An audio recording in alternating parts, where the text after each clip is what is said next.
नमस्कार दोस्तों, आप सभी का स्वागत है मेरे फिर से एक नए वाले वीडियो में। और आज के इस वीडियो में हम जानेंगे सामान्य अध्ययन से संबंधित कुल टोटल 50 क्वेश्चन आज के इस वीडियो में कवर करने वाले हैं। तो यदि ये वाला वीडियो आपको अच्छा लगता है तो वीडियो को लाइक कर देना। तो पहला क्वेश्चन यहाँ पर पूछा गया है कि 12 अगस्त को किस रूप में मनाया जाता है। नीचे ऑप्शन दिया गया है 12 अगस्त को किस रूप में मनाया जाता है। राइट आंसर क्या हो जाएगा इसका? अंतर्राष्ट्रीय युवा दिवस के रूप में 12 अगस्त को मनाया जाता है। अंतर्राष्ट्रीय युवा दिवस, ऑप्शन डी वाला इसका राइट आंसर हो जाएगा। यहाँ पर पूछा गया है कि सियाचिन ग्लेशियर कहाँ पर स्थित है। ये वाला क्वेश्चन पूछा गया था सीडीएस के एग्जाम में। तो सियाचिन ग्लेशियर जो है वो नुब्रा घाटी के उत्तर में स्थित है। ऑप्शन डी वाला इसका राइट आंसर हो जाएगा। तो जैसे कि यहाँ पर बताया गया है कि सियाचिन जो है वो काराकोरम के 5 बड़े ग्लेशियरों में से सबसे बड़ा है और विश्व का दूसरा सबसे बड़ा ग्लेशियर है सियाचिन ग्लेशियर, और ये नुब्रा घाटी के उत्तर में स्थित है। तो इन सभी जानकारी को आपको याद रखना है, ये भी आपके एग्जाम में पूछे जा सकते हैं। यहाँ पर पूछा गया है कि केंद्रीय जल और विद्युत अनुसंधान केंद्र कहाँ पर स्थित है। राइट आंसर क्या हो जाएगा इसका? खड़गवसाला में स्थित है। ऑप्शन ए वाला इसका राइट आंसर हो जाएगा। तो जैसे कि यहाँ पर बताया गया है कि केंद्रीय जल एवं विद्युत अनुसंधान केंद्र जो है वो महाराष्ट्र राज्य के खड़गवसाला पुणे में स्थित है। इसकी स्थापना 1936 में किया गया था। तो इन सभी जानकारियों को आपको थोड़ा ध्यान में रखना है। यहाँ पर पूछा गया है कि राजीव गांधी राष्ट्रीय युवा विकास संस्थान किस राज्य में स्थित है। राजीव गांधी राष्ट्रीय युवा विकास संस्थान किस राज्य में स्थित है? राइट आंसर हो जाएगा, ये तमिलनाडु राज्य में स्थित है। ऑप्शन ए वाला इस क्वेश्चन का राइट आंसर हो जाएगा। यहाँ पर पूछा गया है कि अमरावती बौद्ध स्तूप किस राज्य में स्थित है।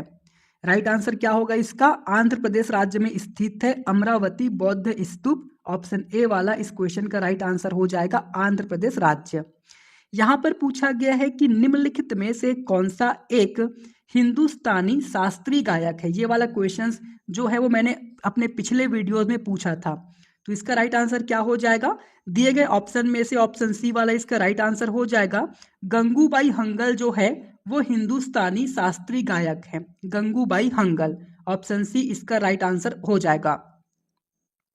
यहाँ पर पूछा गया है कि नोबेल शांति पुरस्कार के लिए विजेताओं का चयन जो है वो करने वाली समिति किस देश में विद्यमान है। क्वेश्चंस को ध्यान से सुनिएगा। यहाँ पर पूछा गया है कि नोबेल शांति पुरस्कार के लिए विजेताओं का जो चयन करने वाली समिति है वो किस देश में विद्यमान है। राइट आंसर हो जाएगा, ये नॉर्वे देश में विद्यमान है। ऑप्शन ए वाला इस क्वेश्चन का राइट आंसर हो जाएगा।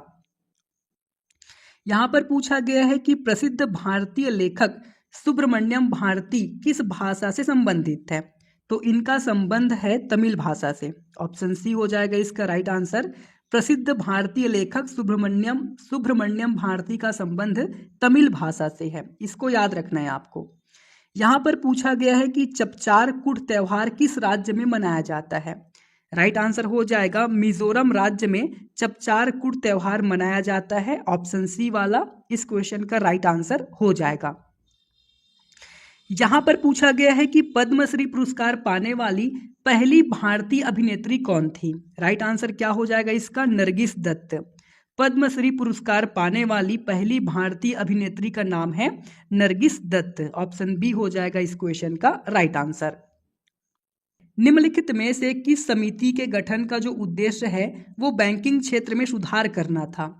तो इसका राइट आंसर हो जाएगा नरसिम्हा समिति। ठीक है, ऑप्शन डी वाला इसका राइट आंसर हो जाएगा। नरसिम्हा समिति का जो गठन का मुख्य उद्देश्य था वो था बैंकिंग क्षेत्र में सुधार करना। ऑप्शन डी वाला इसका राइट आंसर हो जाएगा, इसको भी आपको याद रखना है। यहाँ पर पूछा गया है कि निम्नलिखित में से बांसुरी के प्रसिद्ध वादक के रूप में कौन जाने जाते हैं। तो इन चारों में से जो रोनू मजूमदार हैं ये बांसुरी के प्रसिद्ध वादक के रूप में जाने जाते हैं। ऑप्शन सी वाला इसका राइट आंसर हो जाएगा। रोनू मजूमदार जो हैं वो बांसुरी के प्रसिद्ध वादक के रूप में जाने जाते हैं। यहाँ पर पूछा गया है कि ट्रांस चार्ट क्या है। ये थोड़ा टफ वाला क्वेश्चन है और ये एक बार एग्जाम में पूछा भी जा चुका है। ठीक है, तो ट्रांस चार्ट जो है ना ये भूतल परिवहन मंत्रालय का चार्टिंग स्कंध है। ऑप्शन ए वाला इस क्वेश्चन का राइट आंसर हो जाएगा। आपको इसको थोड़ा ध्यान में रखना है। तो यहाँ पर बताया गया है कि ट्रांस चार्ट जो है वो भारत सरकार के भूतल परिवहन मंत्रालय का चार्टिंग स्कंद है और यह निजी क्षेत्रों के लिए भी जलयान व्यापार का प्रबंधन देखता है। तो ट्रांस चार्ट के बारे में आपको इस बात को ध्यान में रखना है कि ये भारत सरकार के भूतल परिवहन मंत्रालय से संबंधित है, इसको आपको ध्यान में रखना है। यहाँ पर पूछा गया है कि इको मार्क उन भारतीय उत्पादों को दिया जाता है जो पर्यावरण के लिए अनुकूल होता है। ऑप्शन सी वाला इसका राइट आंसर हो जाएगा। ठीक है, इको मार्क उन भारतीय उत्पादों को दिया जाता है जो पर्यावरण के लिए अनुकूल होता है, पर्यावरण के लिए अनुकूल है। ऑप्शन सी इसका राइट आंसर हो जाएगा। यहाँ पर पूछा गया है कि निम्नलिखित भाषाओं में से कौन सी एक भाषा जो है वो आष्ट्रिक समूह की भाषा है। नीचे ऑप्शन दिया गया है, तो इसका राइट आंसर हो जाएगा खासी भाषा। खासी भाषा जो है वो आष्ट्रिक समूह की भाषा है। ऑप्शन सी वाला इसका राइट आंसर हो जाएगा। तो जैसे कि यहाँ पर बताया गया है कि खासी भाषा जो है वो आष्ट्रिक समूह की एक मुख्य भाषा है जो मुख्य रूप से मेघालय राज्य में बोली जाती है। तो इसको भी आपको थोड़ा याद रख लेने हैं। यहाँ पर पूछा गया है कि माई अनफॉरगेटेबल मेमोरीज किसकी आत्मकथा है। राइट आंसर क्या हो जाएगा, ये ममता बनर्जी की आत्मकथा है। ऑप्शन सी वाला इसका राइट आंसर हो जाएगा। माई अनफॉरगेटेबल मेमोरीज नामक जो किताब है ये ममता बनर्जी की आत्मकथा है, इसको याद रखना है आपको। यहाँ पर पूछा गया है कि स्ट्रेट फ्रॉम द हट निम्नलिखित में से किसके द्वारा लिखा गया है। मतलब स्ट्रेट फ्रॉम द हट नामक जो किताब है वो किसकी रचना है।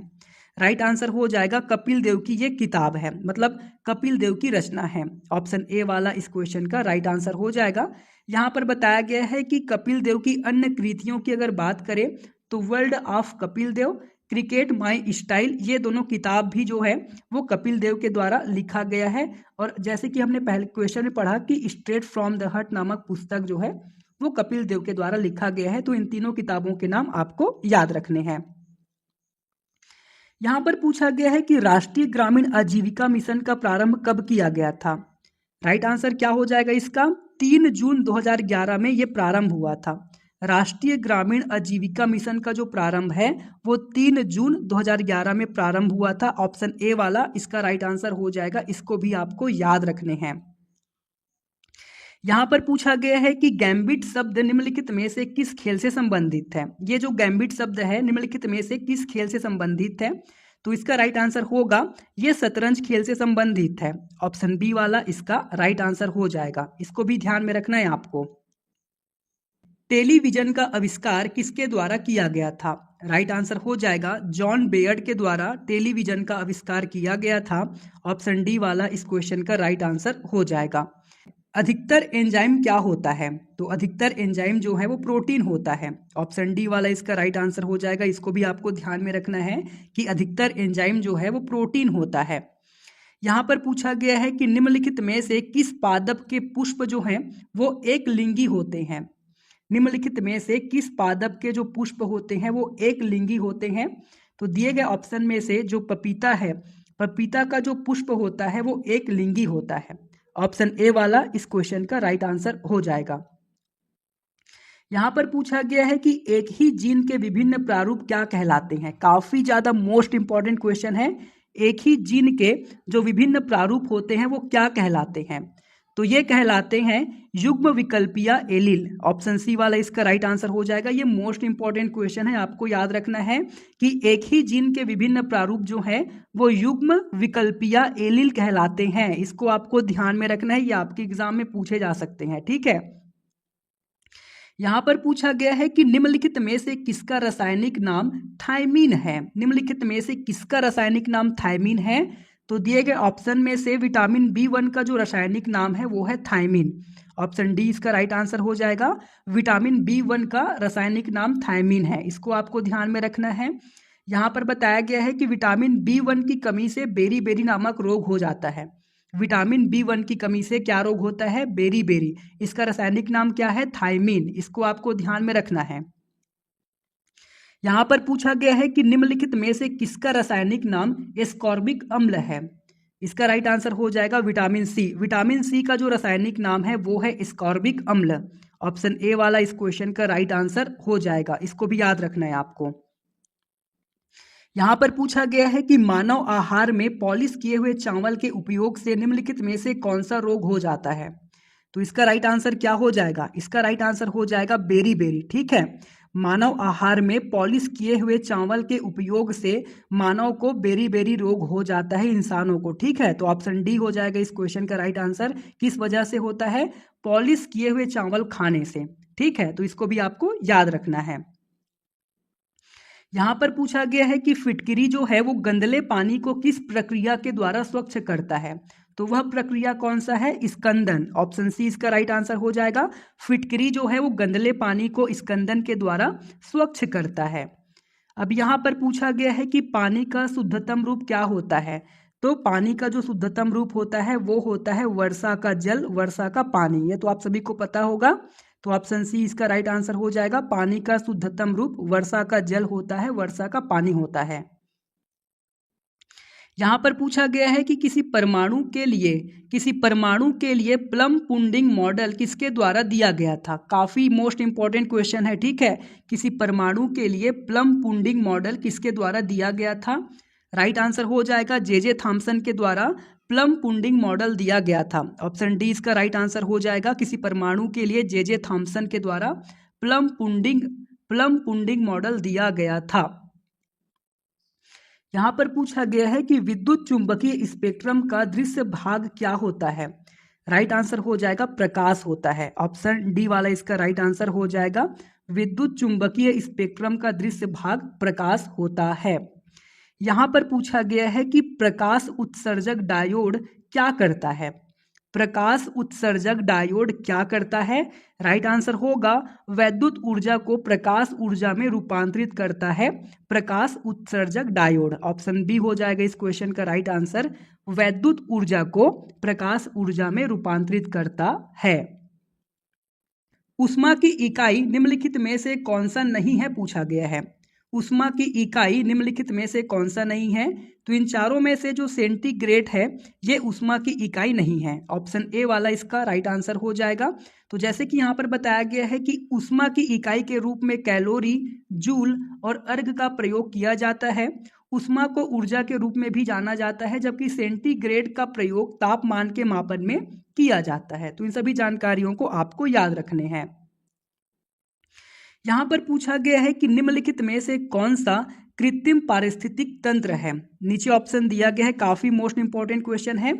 तो इसका राइट आंसर हो जाएगा दिए गए ऑप्शन में से ऑप्शन ए वाला इसका राइट आंसर हो जाएगा धान का खेत, क्योंकि धान का जो खेत होता है वो मानव निर्मित होता है और इसी वजह से ये कृत्रिम पारिस्थितिक तंत्र के अंतर्गत में आता है। बाकी वन और ये घास का मैदान, झील ये नहीं आता। ठीक है, तो धान का जो खेत है वो कृत्रिम पारिस्थितिक तंत्र के अंतर्गत में आता है। ऑप्शन ए वाला इसका राइट आंसर हो जाएगा। यहाँ पर पूछा गया है कि पर्यावरण सुरक्षा अधिनियम को अन्य किस नाम से जाना जाता है। मोस्ट इंपॉर्टेंट क्वेश्चन है। राइट आंसर हो जाएगा छाता विधान के नाम से जाना जाता है। पर्यावरण सुरक्षा अधिनियम को छाता विधान के नाम से भी जाना जाता है। ऑप्शन ए वाला इसका राइट आंसर हो जाएगा। यहाँ पर पूछा गया है कि पर्यावरण संरक्षण के लिए ग्रीन आर्मी को किसने प्रारंभ किया है। राइट आंसर हो जाएगा ऑस्ट्रेलिया। ऑस्ट्रेलिया देश के द्वारा पर्यावरण संरक्षण के लिए ग्रीन आर्मी का प्रारंभ किया गया है। ऑप्शन बी हो जाएगा इसका राइट आंसर।